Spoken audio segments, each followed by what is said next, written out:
새벽에 모든 대제사장과 백성의 장로들이 예수를 죽이려고 함께 의논하고 결박하여 끌고 가서 총독 빌라도에게 넘겨주니라. 아멘. 체포된 예수님을 신문한 대제사장과 백성의 장로들은 예수님이 성전을 허물고 3일 만에 다시 짓겠다고 하신 말씀과 예수님 자신이 하나님이라고 말씀하셨다는 이유로 예수님에게 신성모독의 죄를 뒤집어 씌웠습니다. 평범한 인간의 모습을 하고 있는 자가 하나님 행세를 하며 하나님의 이름을 모독했다는 의미죠. 신성모독의 죄가 성립되면 율법에 의해 그를 돌로 쳐 죽일 수 있었습니다. 하지만 당시 이스라엘은 로마의 통제를 받고 있었는데 죄인에 대해 처벌할 수 있는 권한을 이스라엘 종교 지도자들에게 로마가 부여하지 않았습니다. 신성모독의 죄가 성립된다고 하더라도 로마의 허락 없이는 예수님을 처벌할 수 없었다는 것이죠. 그래서 이들은 우리가 잘 아는 빌라도 총독에게 예수님을 끌고 갑니다. 빌라도 총독은 로마 황제의 파송을 받고 당시 유대 지역을 다스리던 정치 지도자입니다. 로마의 법을 따라 예수님을 죽이려 했던 것이죠. 그런데 여기에 한 가지 문제가 있었습니다. 유대 사회에서는 신성모독이 굉장히 중한 죄이지만 로마법에서는 신성모독을 그렇게 중형에 처하지 않았던 것입니다. 대제사장과 백성의 장로들은 예수님을 반드시 죽여야 하는데 빌라도 총독에게 데리고 가서 신성모독의 죄로 예수님을 고소하게 되면 자신들의 목적을 이룰 수가 없었습니다. 그래서 그들이 생각해낸 방법은 예수님을 빌라도 총독의 재판정에 세우면서 신성모독이 아니라 반역죄로 고소를 합니다. 로마법에 의하면 반역죄는 아주 무겁게 죄를 묻는 중죄에 해당했습니다. 로마는 로마 황제를 신처럼 섬겨야 하는데 예수님은 자신을 하나님이라고 하면서 사람들이 예수님을 섬기게 했으니 이것은 로마 황제에 대한 반역행위라고 본 것이죠.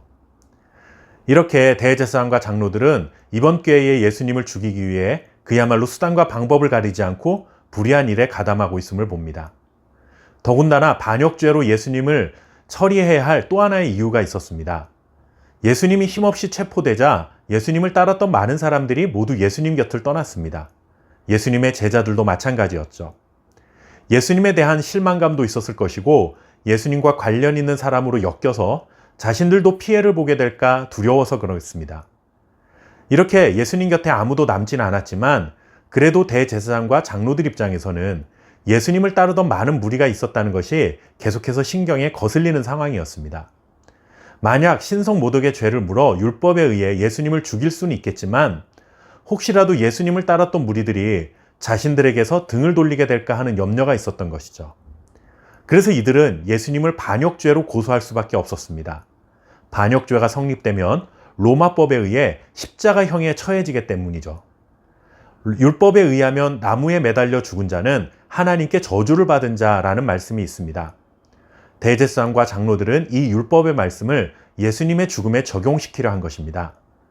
예수님이 십자가에 달려 돌아가시게 되면 아무리 예수님을 따랐던 자들이라 해도 예수님은 하나님의 저주를 받아 죽으셨구나 생각하게 될 것이고 그러면 예수님을 절대로 하나님의 아들로 여기지 않을 것을 알았기 때문입니다. 얼마나 정치적인 계산이 빠른 자들입니까?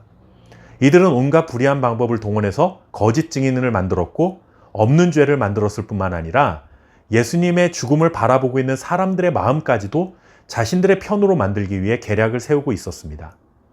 그 결과 예수님은 빌라도 총독에게로 보내졌고 결국은 반역죄로 인해 십자가형에 처하게 됩니다. 겉으로 보기에는 악한 자들의 불의한 행위로 인해 예수님이 십자가에 달려 죽으신 것처럼 보이지만 사실 이 모든 것은 하나님께서 주도해 가고 계심을 알아야 합니다. 하나님이 악한 자들의 불의한 방법을 사용하셔서 구원을 완성하셨다라는 그런 뜻이 아니라 아무리 사람들이 불의와 거짓으로 하나님의 뜻을 가로막으려 한다 할지라도 하나님이 이루실 일을 막아낼 수는 없다는 그런 뜻입니다. 우리가 보기에는 대제사장과 장로들은 자신들의 이익과 목적을 위해 예수님을 십자가로 내몰아간 것이지만 결론적으로는 이들의 불의한 행위가 하나님의 구원을 이루어가는 과정이 되게 하셨던 것이죠. 세상의 그 어떤 것도 하나님의 계획과 뜻을 방해할 수는 없습니다. 지금 우리 눈앞에 벌어지고 있는 세상의 일들을 보면서 그리스도인으로 살아가는 우리들에게는 실망스럽고 두렵게 보이는 일들이 참 많이 있습니다. 하나님이 살아계시면 이런 일은 벌어지지 말아야 하는데 하는 이런 일들이 얼마나 많습니까? 하지만 불의한 자들의 불의와 거짓된 행위 때문에 하나님의 역사가 방해받지 않습니다. 결국에는 하나님께서 하나님의 나라를 완성하시고 끝까지 믿음을 지켜낸 성도들을 그 나라의 백성으로 불러 모으실 것입니다. 눈앞에 펼쳐지는 세상의 일들로 인해 낙심하지 마시고 하나님의 전능하심과 변하지 않는 신실하심을 믿고 끝까지 하나님 편에 서 있는 저와 여러분 될 수 있기를 바랍니다. 감사합니다.